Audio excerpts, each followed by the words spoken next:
Tennessee. Okay. Nashville, Memphis, or I know a little of Tennessee. Um, and just I watch your videos and testimony concerning recovered memories. I am from Oklahoma. Oh, okay. I have a friend in Oklahoma and from Nashville. Mel's from Nashville. I read a comment I got today that on my YouTube, or no, actually, it was not on mine. It was on Anthony Padilla. Interviewed me, and maybe you've seen that. But this was the comment. I was a victim of my grandfather, my dad as well.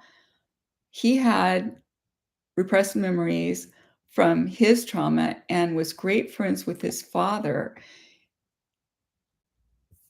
He just didn't remember the abuse. It took me coming out about what happened to me for him to recover his own memories. I never blame my dad, but a lot of people do. But her dad didn't know because he had not remembered. That just was really a sad situation. But in the other way, the woman who wrote this, her recovery enabled her father to recover. So you really can recover at any age. Mel says she was introduced, she or he, and I don't know which pronoun you use, introduced to introduced to me through Anthony. Okay, I'll try to start talking a little better. I'm going to put my glasses on.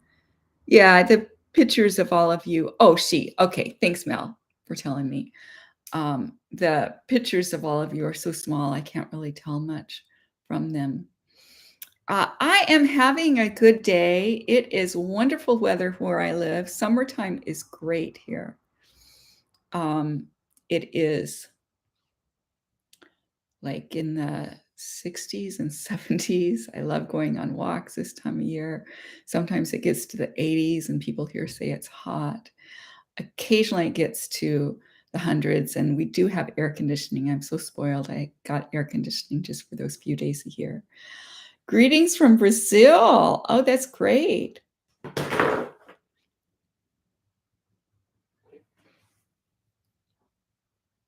Daniel from Brazil. Thanks for coming. Thanks to all of you for coming. Do you have any specific questions about my films? Do you want me to talk more about things that help me heal? What do you want from me this time?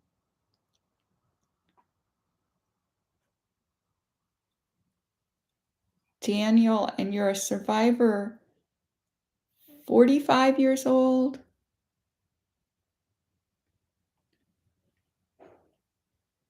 Oh, yes, you can ask a question in private. Sure. Yeah, I will. I will make arrangements so you can talk to me right after this, which will be in about an hour.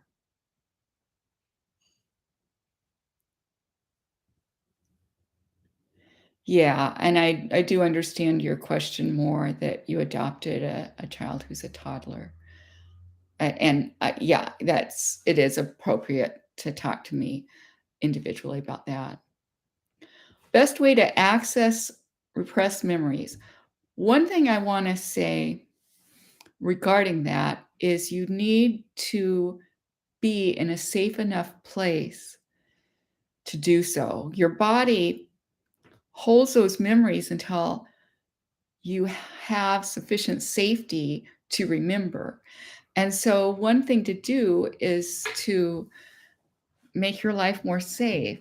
I talked to a 15-year-old girl in India. She said she was working on a documentary, or she wanted to film an interview with me for a school project. I just assumed it was for college, but then when I talked to her, I found out she's just 15 years old. She's, in school, and her story was, oh, she had seen my film 2 years before, so she was 13. She had, I don't know if it was a film or something else, but she had felt empowered enough to say, "It's not right. What my dad's doing to me is not right. What my cousins are doing to me, it's not right." And so she now is safe to the extent she's no longer being sexually abused, but she wasn't, here, probably she might be put in foster care or something. There, she just, still lives with her mother and her father who used to sexually abuse her, and they are trying to convince her that what that the memory she's already had, I mean, that she wasn't abused, that what she's saying is not true. So, what I said to her is, "You don't want to access more memories." I asked her, "When will you be able to move out?" She said, "2 years." I said, "You don't want more memories during those 2 years. You just need to survive for those 2 years." So, but one way is, the more safety you have, if that means safe living situation, if that means safety as far as knowing you'd be able to support yourself, or find more safety for yourself, and then you may remember. Um, journaling is something I have done that could be helpful. But I'm just wanting to say, be really careful with yourself, because it's so hard when you remember things. Now I remember new things occasionally, and it doesn't, I'm okay, but it's still not easy. Um, so yeah, I read Rituals. You're here. Okay. Thanks for coming. I know who you are. Um, and okay, so that gave you some information. Sunshine was looking for information about assessing repressed memories. Trying to think of something. Well, psychotherapy. I personally, there were when I remembered my mother was involved, I didn't remember until like an hour before I went to a psychotherapy session. It was like my body knew I needed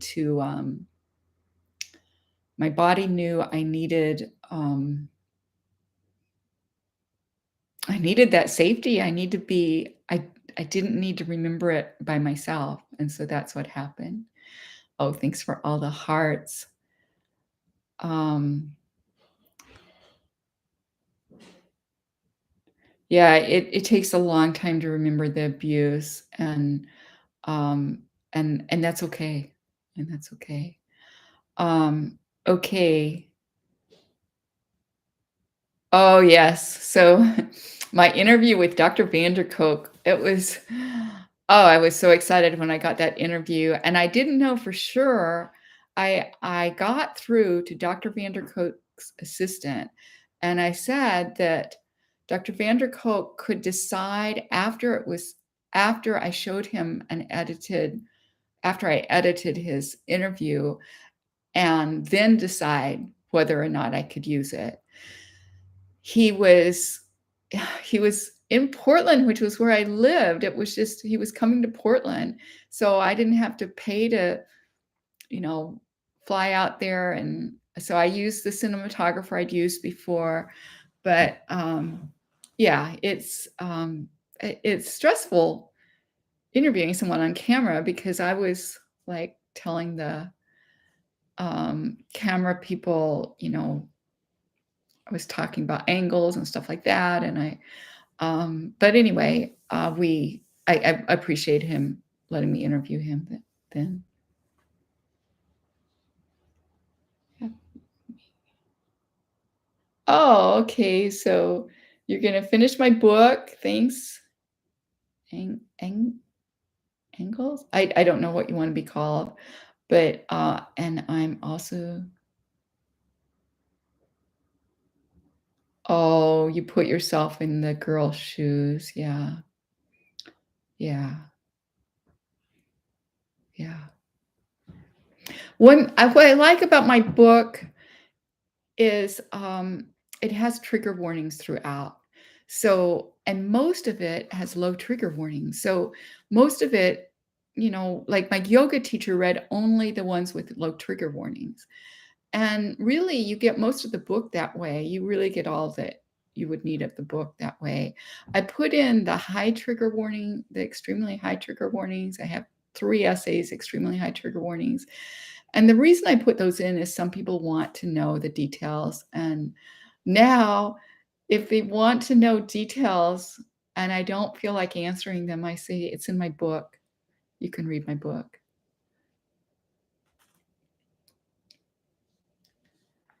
Okay, Veronica's mom brought her to a boyfriend to live in brought a boyfriend to live in the house, and he was a horrible person. Oh, yeah, that's betrayal, from your mom, and, yeah, that's very painful, and I want to say, as I put in the interview I did with Anthony, that you cannot compare abuse. Different people are different.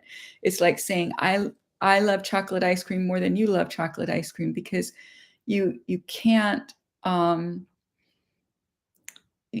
you can't compare because, like, I'm different than you are. Yeah.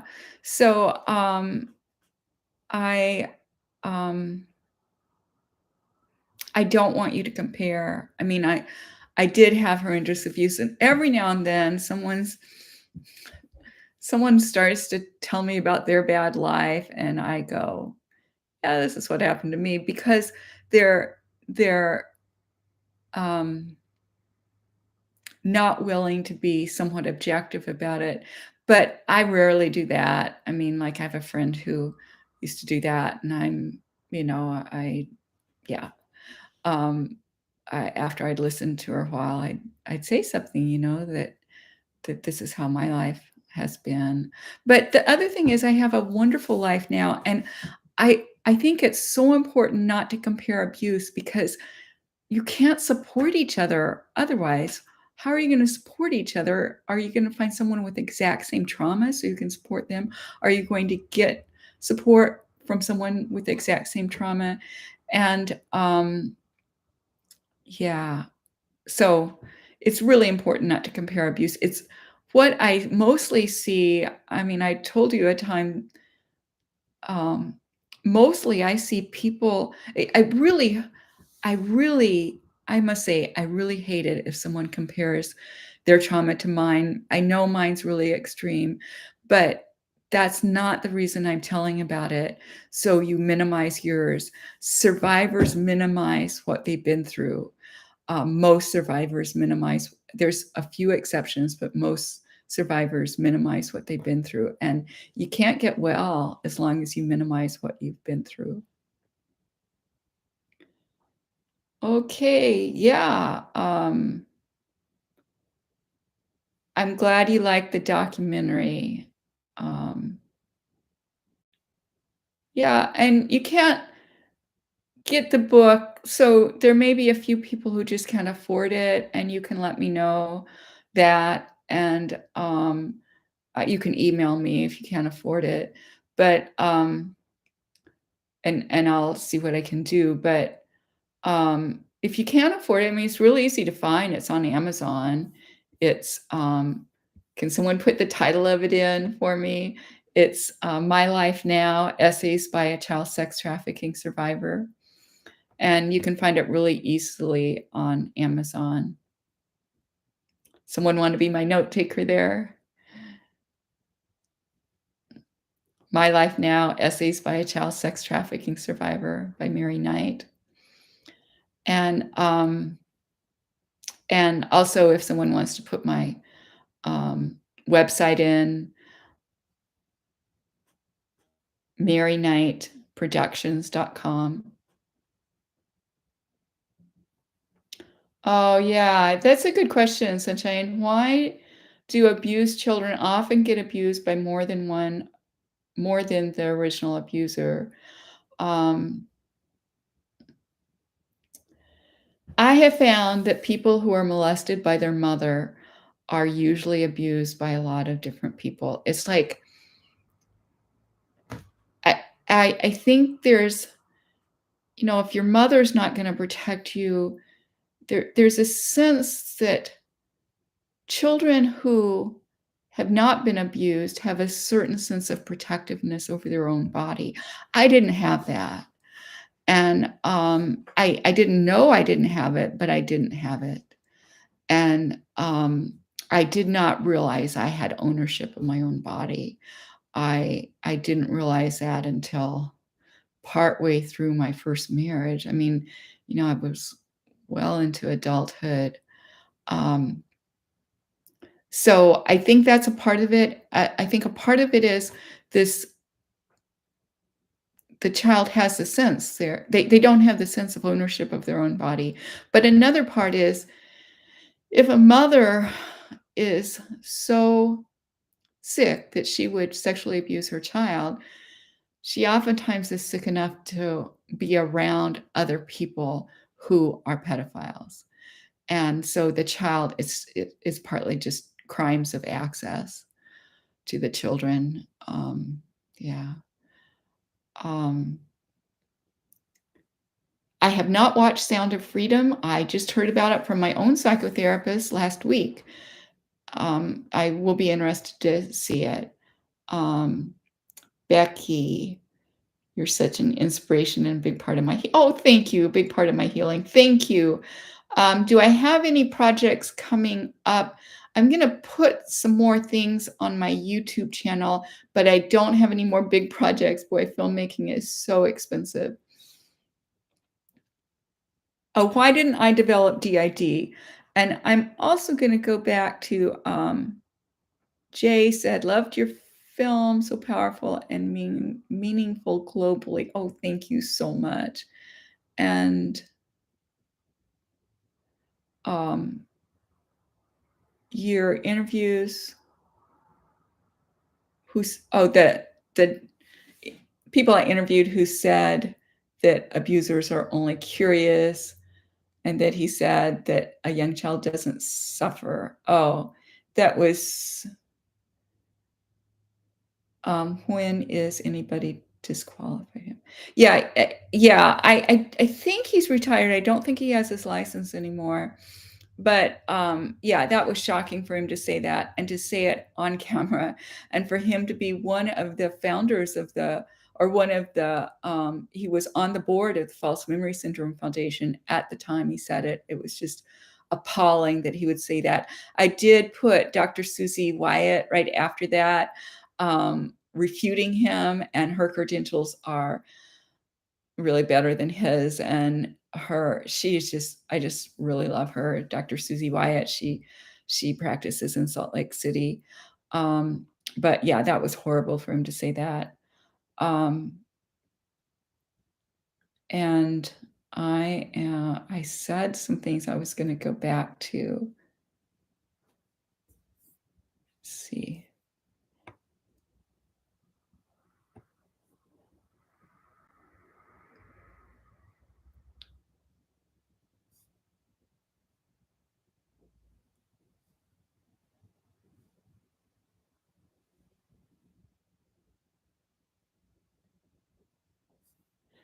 I One of you made a comment that I was gonna go back to, and if you're here and you remember it, please, put that please put it in because I'm thinking I told you I would comment on something and I haven't.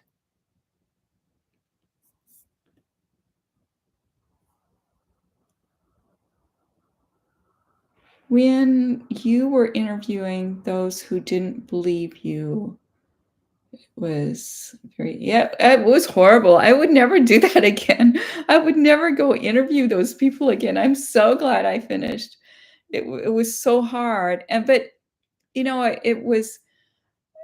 it helped me in the same way it might have helped me to um confront my parents. I mean, because they reminded me of my parents so much. Oh, why I didn't get DID. Thank you. Thank you for reminding me. Well, some people might say I have DID. I don't I have never been diagnosed that way, but some psychotherapists are more likely to diagnose DID and, use a looser definition of it. I have friends who are DID. And even I have friends who I have seen switch from one personality to another. Um, I Lorena from Long Soul System did. She is a YouTuber and she has made just great videos. And in it, you can tell she has distinct personalities. So I'm not I mean, I think DID is a great it's dissociative identity disorder. I think it's a great way that the body helps us um, cope with trauma and torture. Um, and I don't think of myself as having it because I have always been aware of where I am and what I'm doing. I never have lost time, although in a way you could say, I lost time my whole childhood because I was only aware of the abuse while it was going on, and otherwise that would be lost time. What I don't want to do is get into a debate about DID. I believe that DID exists, and I have complete respect for people who go public about that being their diagnosis. I think there's huge criticism and prejudice against DID, and it shouldn't be that way. Oh, Mel, you have to go. Okay. Okay. If someone wants to talk to me, you can email me. Hey, maybe Red Ritual could. Oh, bye. You're leaving too. Okay, bye. Bye. Um,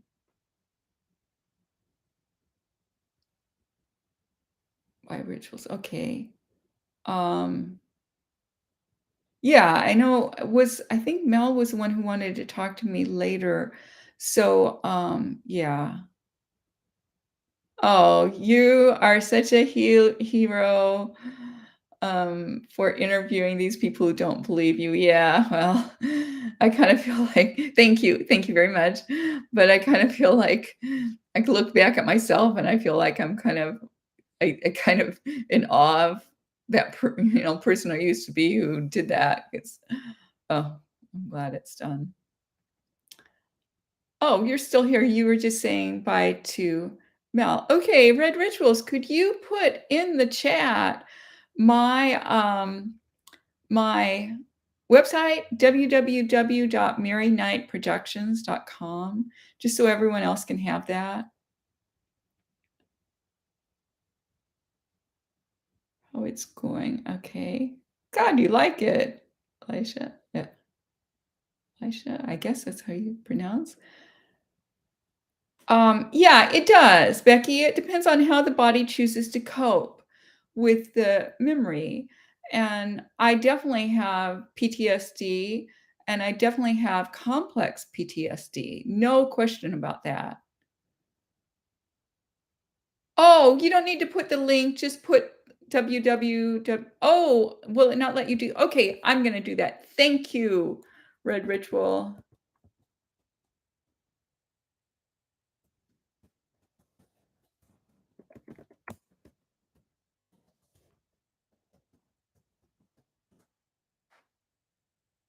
Thank you. Thanks for trying.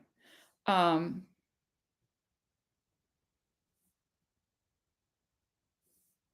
Thank you, Jill. Very brave to expose them. Thank you. Oh, if anyone wants to go onto your social media and let people know the live is going on, that's great. I mean, if you don't want to, that's fine. But if you want to, that's great. Here, I'll put my email address too.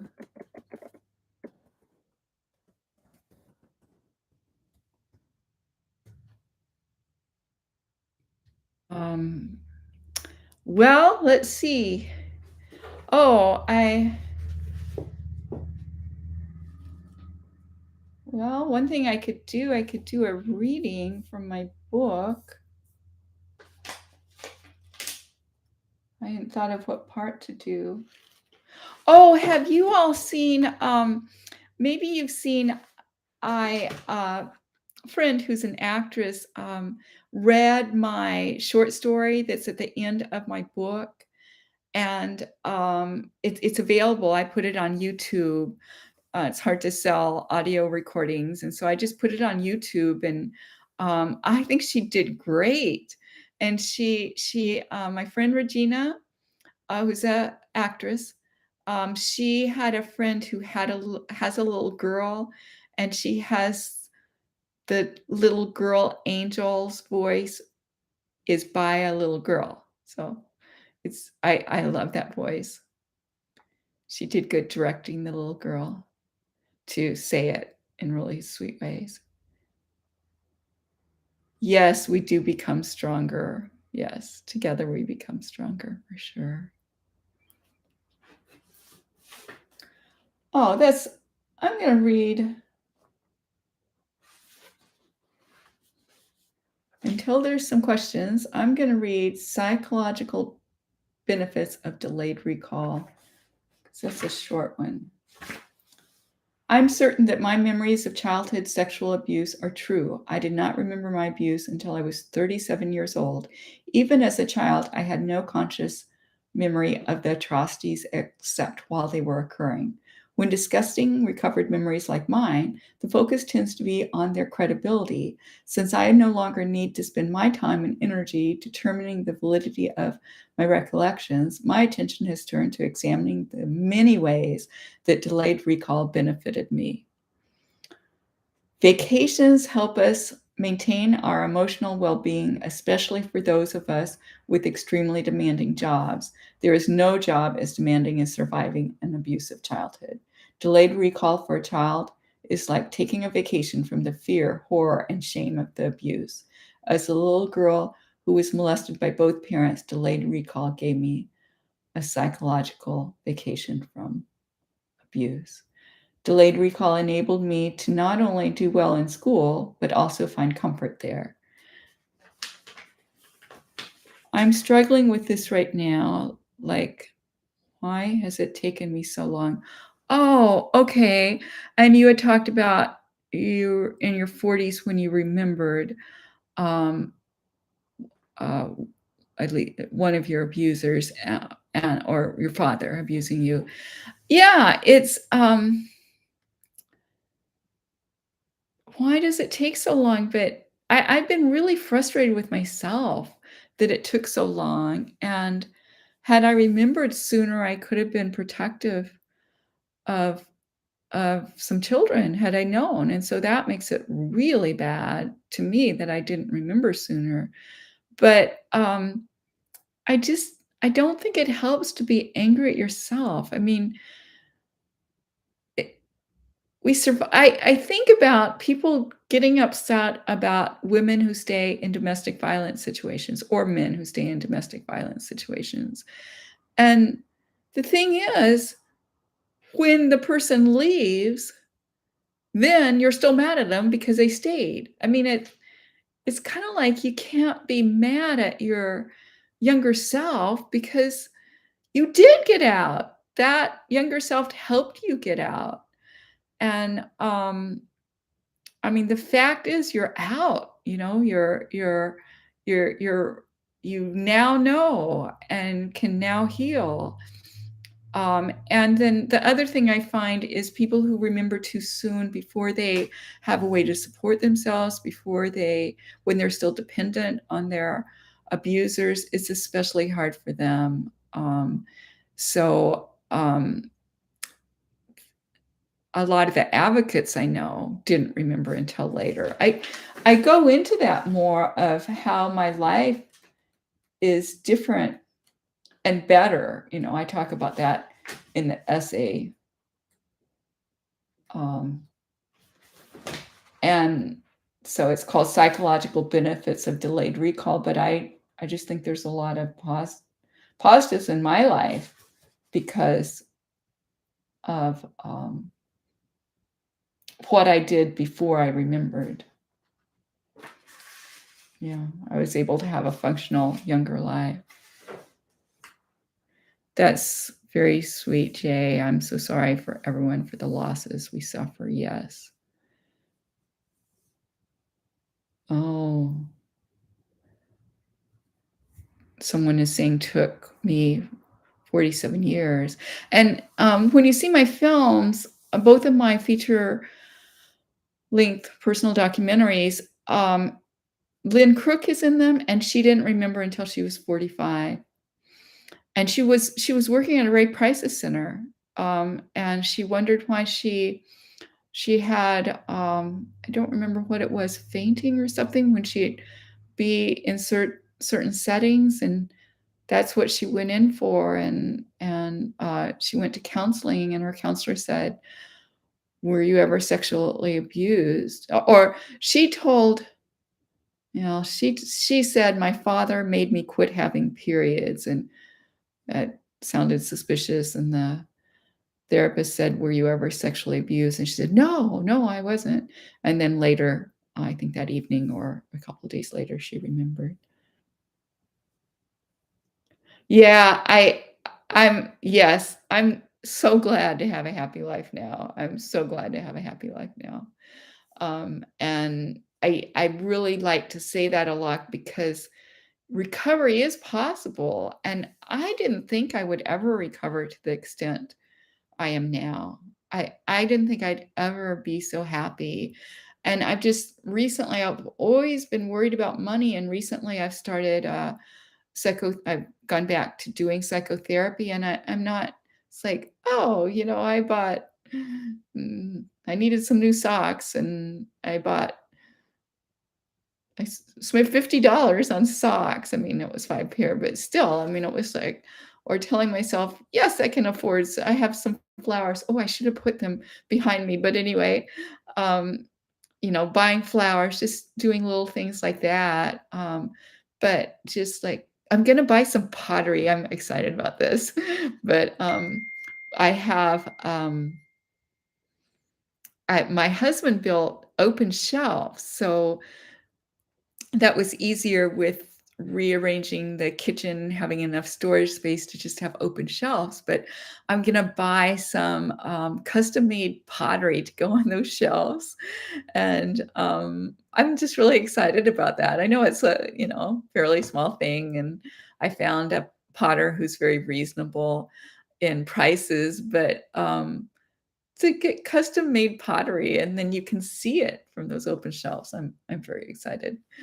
Um, okay, other people are saying they were older when they remembered. Yeah, thank you. Red ritual, treat yourself. Yes, I am.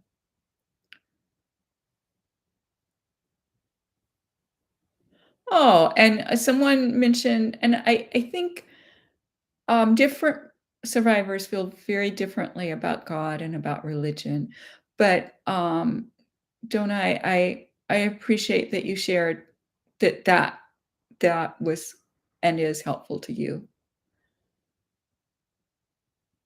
Do you think a mother's failure to protect the child can have a similar effect as it would if she had molested the child herself? Yes, I do. Yes, I absolutely do. Yes. The failure to protect, um, yeah, that your mother had knowledge of it is just devastating.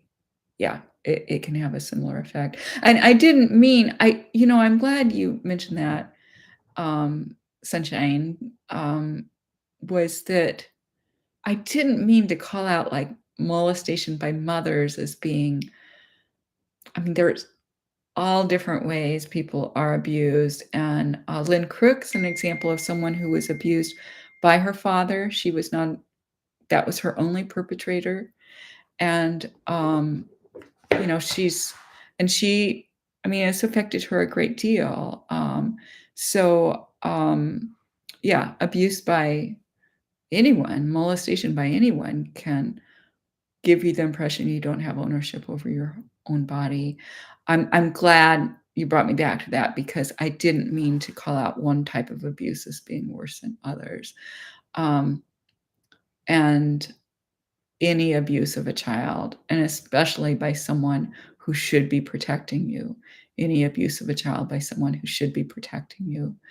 Um, yeah, it's tends to be not as traumatic if it was abuse by a non-relative and your parents, I mean, and your parents believed you right away and supported you. I mean, that's the yeah.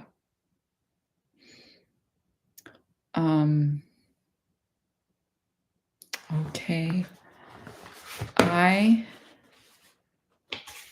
can read from oh, yeah, thank you. Thank you, Sunshine.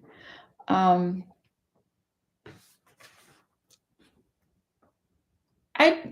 I really believe any sexual abuse, it's such an invasion of your body. Any sexual abuse can be, um, extremely traumatic, and it just varies from one person to another. Um, yeah. I remember reading a book by someone who was a nun in South America, and she had been kidnapped, and her abuse lasted 24 hours. And I mean, it just changed her life so much. And, while it was horrendous, it lasted 24 hours. So, it and she was an adult, and her parents, the people around her, everyone, supported her as soon as she was, um, escaped the, person who was abusing her. So, yeah. Okay, I'll read a little from How I Know My Childhood Memories Are True. And in it, I have caution for survivors. Don't judge yourself harshly if you don't have as much corroboration of your memories as I do. Most survivors don't. Remember that the most important things in life can never be proven in a court of law. But I have one thing I have is general health. I got well after experience almost continuous pain from my earliest memories. I am now pain-free. I thought everyone was like me until I was 32. I asked the other moms of toddlers who were in a playgroup with me and found out they didn't suffer from pain every day. I then went to a doctor and was diagnosed with fibromyalgia, which I no longer have. So yeah, getting well makes so much difference. I do have a couple parts of my body that I still have pain, my right hip, my right shoulder, but it's not, and those are healing, and those are healing. So, healing is I just want you to know healing is possible. And, how I think about healing work is that it's like a part-time job and the check is in the mail. It will pay off, but not immediately.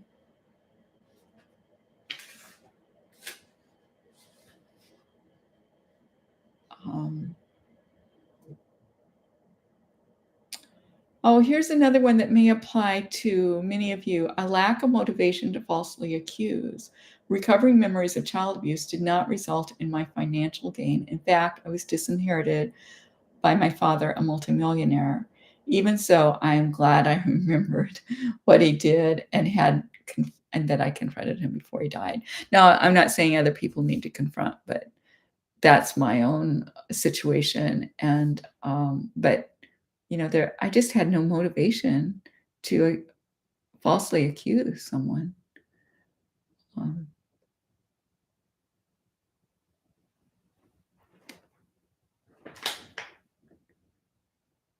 Jonah, I have a few memories, but I am 100% sure my uncle molested me during childhood. Can this be? My body reacts and knows. Can this be? Oh, I think you're asking yourself, can this be? And um, yeah, Yeah.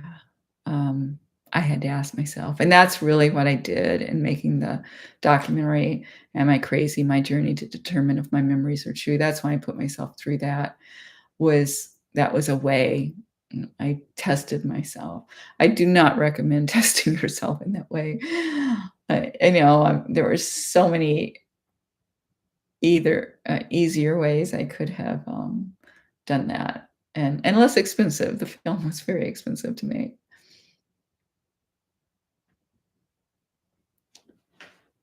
Oh, another way I know my memories are true is the reaction of my perpetrators. None of my abusers reacted with love. There's a movie, All the Pretty Horses, and, the female lead says, "I never knew my father could quit loving me," and that just really resonates with me. Like, I thought my father loved me, and then, um, when I remembered the some non-sexual abuse and respectfully asked my dad to go to a counselor with me, he replied, "Is this going to lead you to think I sexually abused you? And I won't be seeing you again." Um, okay. Becky, this might not apply, but I'm curious. I'm extremely afraid of having my own children. How was your experience with motherhood? Were you afraid of not being good enough? Oh, Becky, I was afraid, but I look back and I just know I was such a good mother, and I know other survivors were such good parents. I don't think I I don't know your exact situation, what symptoms you have, but as far as so I'll just speak for me. I treasure that time. I just last week I was at farmer's market and I was, eating lunch there and there was this group, um, like 3 quilt war people had put quilts down, and it was a play group for children under 1 year old, and so you saw all these moms with these little babies and, you know, they were all much younger than toddler age, and I just remembered how much I enjoyed parenting. I will say, well, I've said it publicly, so I'll say here, my sons do not believe that I was abused as a child, and that is the hardest thing that I deal with. That is the hardest thing I deal with, that they don't believe me. Um, I think they were influenced by my ex-husband, but they're grown men and they don't believe me, and it's very hurtful. They don't wanna hear about my films, my memoir. I feel like there's whole parts of my life that I can't share with them, and, and that's very sad to me, and, so I don't I don't wanna seem like I'm commercial. "Have babies, it's a great thing." There's really hard things about being a parent. But that's for everyone. I think anyone who has become a parent has wondered if they were, if they would be good at it.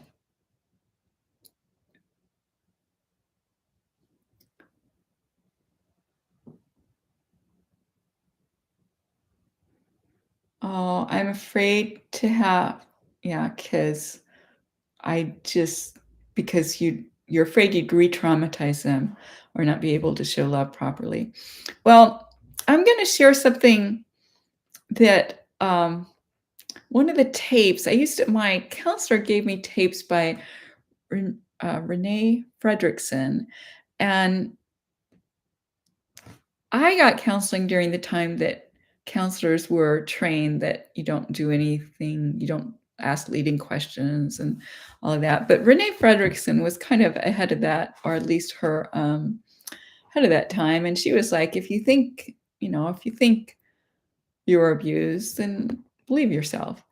And kind of like Courage to Heal, the authors of that's what they said. And in their 25th anniversary edition, they've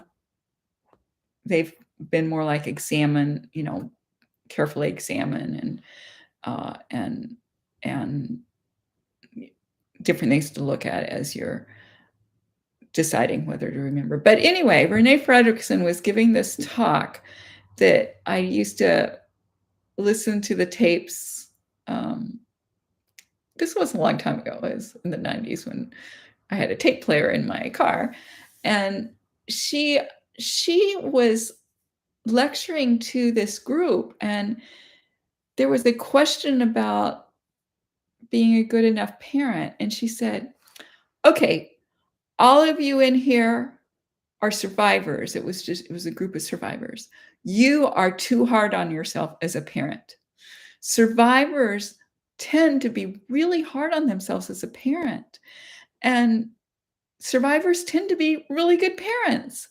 But you think that it's not. If you look back at your childhood, it wasn't one little thing that your parents did wrong that caused you all this problem. It really wasn't one little thing.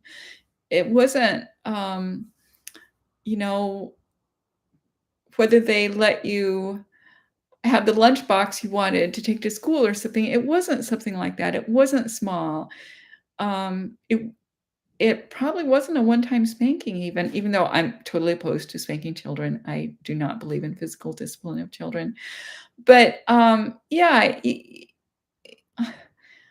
survivors tend to be such loving people. So really, talk to the people you're around about, would you be a good mom? Not, don't yeah, don't rule it out because you're a survivor. I mean, you lost so much of your childhood. Don't make yourself lose things as an adult. That's yeah, that's my advice on it. My mom stopped loving me when I started talking at age 40. Yeah. And my uncle was the brother of my father. She had divorced. Wow. That's so hard. That is so hard. Yeah, how would they know they weren't even there? Yeah, and I think that about my sons. I mean, how it's absurd, like, no one cares what my sons think about my childhood. They were not born yet. But, I mean, it's hurtful to me, but it's not like they could confirm or deny it because they didn't exist at the time. Oh, I like the support Red Ritual's giving to Becky. That's great. Yeah, the response of abusers is so weird. Oh, I'm glad it's comforting that I enjoyed parenthood. Yeah, I really there were such good times, and I do get to see my grandchildren. My sons won't let me babysit with them because they're afraid that I will tell them about my abuse, and I found that out in a roundabout way. But it seems like they should have just said, "Don't tell our kids about your abuse." That would be more effective, because I'm still around them. If I wanted to say something, I could, but I don't. So, yeah, I enjoy my grandkids. I do enjoy my grandkids. Oh, my mother stopped loving me at age 12 when I brought it up as a possibility. Oh, that's so sad. Yeah, so much gaslighting. I watched that movie about gaslighting. It's this really old movie, and people use that term, and I didn't really exactly understand it until I watched the movie. Um, it was free. I think it was maybe free on YouTube or anyway, I know I didn't it was in one of my streaming services. I think it's called Gaslighting. Yeah, very sad that my sons don't believe me. Yeah. Oh, Becky, you're 23. Yes, you have lots of time.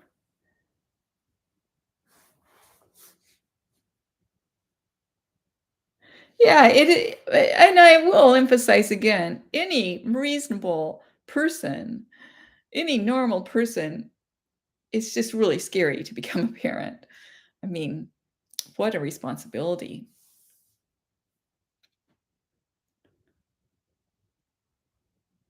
Oh, yeah. Yeah, people yeah, it is. Oh, your own therapist tried to tell you you were wrong. Oh, boyfriends, yeah.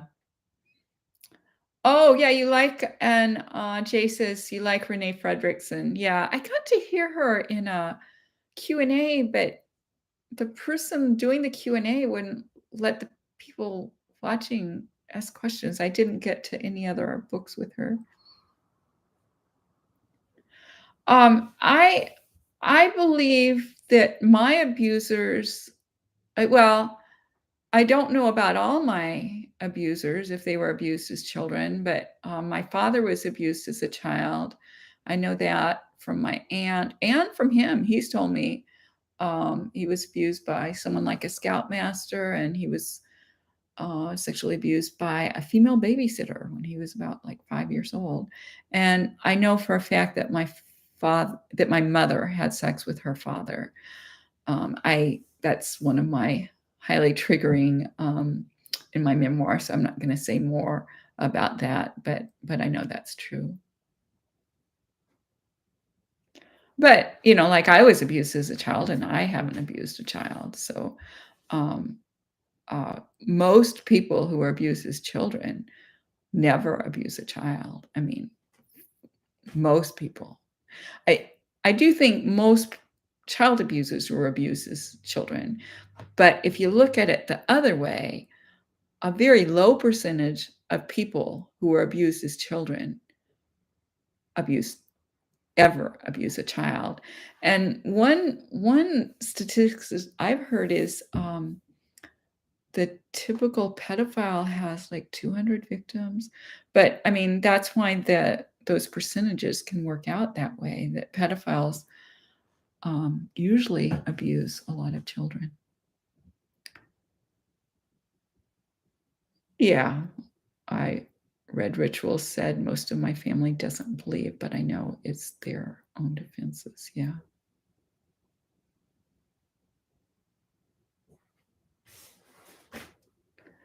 Well, I don't know, I'll just tell you, there's not a question up right now. Ask a question if you want, but I'll just tell you about, my day today, and, I'm going to go to a writing, it's on my I think I have it on yeah, I have it on my Facebook page.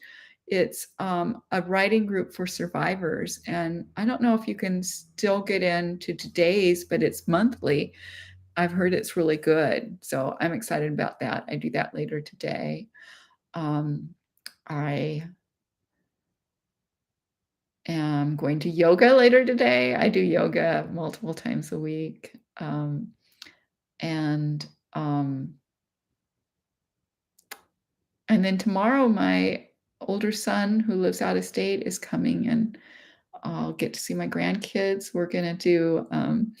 I'm gonna do an Easter egg hunt because I didn't see him at Easter, even though I sent him these Easter eggs. But I if it's an eggshell, I took the inside out of the egg and washed it out and everything, and then I put money in the egg, and I'll have those hiding in the backyard um, when they get here tomorrow.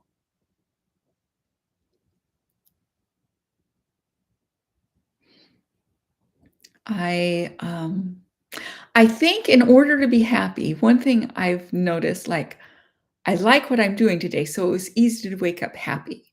And so you have to have some happy, fun things in your life, like art, and, I've taken art lessons before, and I'm thinking about taking them again.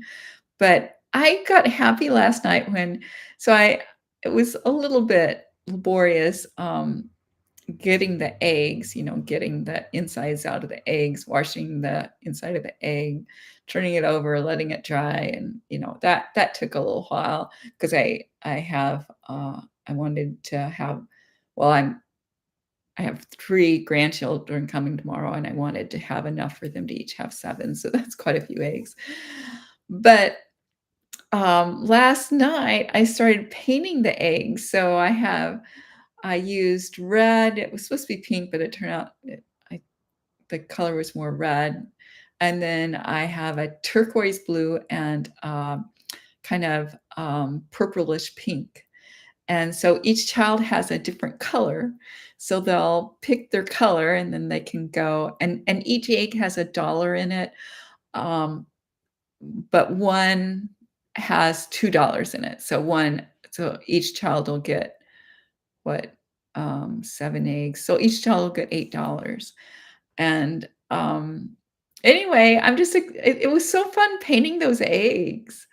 Um, so yeah, I be sure and leave time in your schedule for fun. One a client I had on Friday said she is going to write out times on her schedule, on her calendar for these fun activities. And I recommend that you have um, I recommend, well, and this is from The Artist's Way. There's a book, The Artist's Way, which you will be able to find at most libraries. Um, and it's written by Julia Cameron, and she suggests you have an artist date every week, which is taking your younger self, your younger she the book is on unlocking creativity, and it was helpful to me. It's one reason I made films eventually. But to take yourself somewhere at least once a week should be an excursion that's more than an hour and should be something that would be fun for your younger self. And like I've done things like go to a doll shop or farmer's market. Last Thursday was an artist date for me. Um, I made sure I came back with some flowers. Some people who have trouble with spending money just need their artist date to be window shopping, going to a museum. Um, one of my clients, she likes to make fairy houses, which is just using things you would find out in the woods to make a little house, um, and with leaves and twigs and all. So, you find what is a happy thing to you and do it at least once a week. And she recommends doing it alone. Sometimes I'll take someone with me and do an artist date together. And, and that's good too. That's fine too. But initially I would always do them alone. And oh, they really help. And then when I'm not as happy as I'd like to be, I do it again and it makes a huge difference. And the other thing she recommends is journaling every morning. She recommends before your feet hit the floor. And if you are wanting to regain memories, that is a more likely way. If you do it while you're almost still in that sleep state and you just write down um, what comes to mind for 15 minutes right after waking up. Well, we are almost an hour now, so I don't see any. I was going to go longer if some people came in and had questions, but oh, Donna said, I love being alone. That's so peaceful. It is, yes. And did anyone here have something you want to talk to me privately about? If you do, put that in chat and I'll make arrangements right now. But otherwise, I think it's time to wrap it up because it has been, well, it's been an hour because I started early, so I've been doing this for an hour. Oh, oh, Donna, you want to talk to me privately. Okay. Will uh email me and I'll set it up for you and I'll set it up just right away after this. Okay, bye, Elisha. Oh, Becky, go ahead and ask. I got some more time, Becky. Go ahead and ask questions. Thanks, sunshine. And yeah, Donna's gonna, oh, oh, yeah, if someone else wants to email me, you see my email there, and, I have I have the next, like, 45 minutes, so I have time to talk to more than one person. And, Becky, did you have some more questions right now? If not, I'm gonna end end because you're the only one who said you might. Well, this has been really good. Thank you. Thank you for being here, and, yeah, and I'll do this again. I meant to do one in July, and I didn't, but I will, I plan to do this monthly. So, if there's a time that works better than this time, let me know, because I can change around the times. But today, this was a good time to do it. Someone contacted me. I don't know if that person came, a 14-year-old from Bangladesh. So if you're here, let me know. Okay, Becky. Becky is wondering how to manage complex PTSD. Okay. Yes, uh-huh, that's a good question, Becky, and I think other people are wanting to hear. So my symptoms are not severe now. Um, and I in my book, I do have the longest essay is how I healed. Um, I'm going to read some things from that. And it's how I healed from fibromyalgia, but it's the same things that would help with complex PTSD. So one thing I do, and I still do, is I get plenty of sleep. I sleep 9 hours a night. I just need it, and I do it. I do take antidepressants. I know that's controversial. Some people don't want to do that, but that has been helpful for me. And I realized for me, it was kind of an ego thing. Like, I don't want to think that I can handle life without antidepressants, but I'm still on them now. I've been on higher doses than I am now, but so you can lower a dose or whatever. And I just go to my medical doctor. I haven't ever gone to a psychiatrist, but if you are under other medications, you probably will need to go to a psychiatrist. Another really simple thing is eating healthy. I mean, I know that's really simple, but I had to do that for the fibromyalgia. So maybe you won't if you don't. That may be specific to the fibromyalgia, to the chronic pain. And exercise. And exercise helps me not just physically, but mentally. Like my husband and I went on a walk last night. I was getting stressed out because of the complicated relationship I have with my son and that he's coming. I was not suicidal before taking meds. The only time I was suicidal was when I was about 7 years old, and I thought about how to kill myself, like on a bike, riding a bike off a cliff. And but as an adult, I haven't been.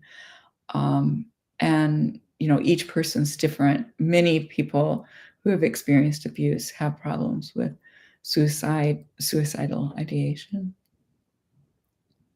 Oh, yeah, there are alternatives to antidepressants, and I guess I should say, this is not a we're not giving medical advice. Oh, yes. Okay, yeah, I really recommend my, book for you, Becky, because it's got pages and pages on what helped me with fibromyalgia, and the same things. I mean, I don't separate what helped me with, um, fibromyalgia versus what helped me with complex PTSD. Um, but part of it, I've already talked about having fun. Um, Spirituality has helped me. I meditation CDs. Um, but yeah, I go into, I'm just going to say, well, psychotherapy has been essential for me. But I'll go into one more thing, which is support groups. You need a way to have support with other people who are truly supportive, not judgmental. And one group that has been helpful to me is Al Anon, 12 step groups. It's like AA, like Alcoholics Anonymous, but it's for people who were affected by alcoholics, basically. So, and but really, it's for people from any dysfunctional family, and I have found support within that group. So, I recommend getting some group. Whether some people find a church group being helpful. I've been in domestic violence groups for women that have been helpful. I've been in grief groups. Social media is sometimes helpful.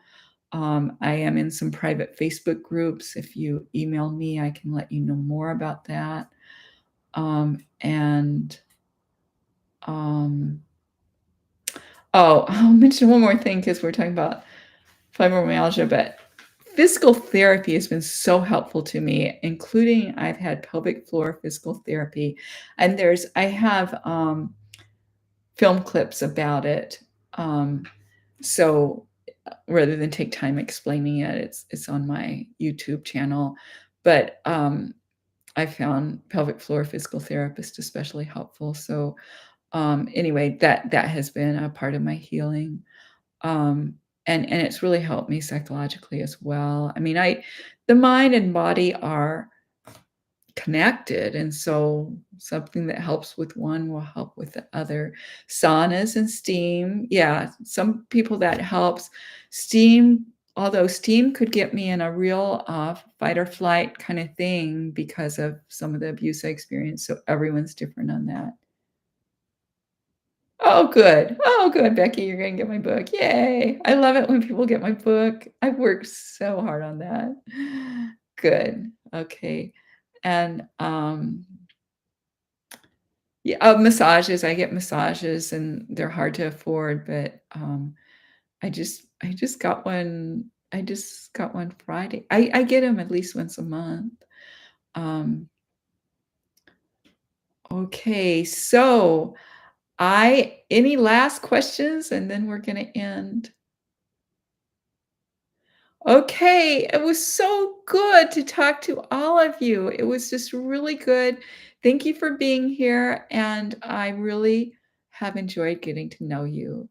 Um, Thank you, Elijah. Thank you, each of you.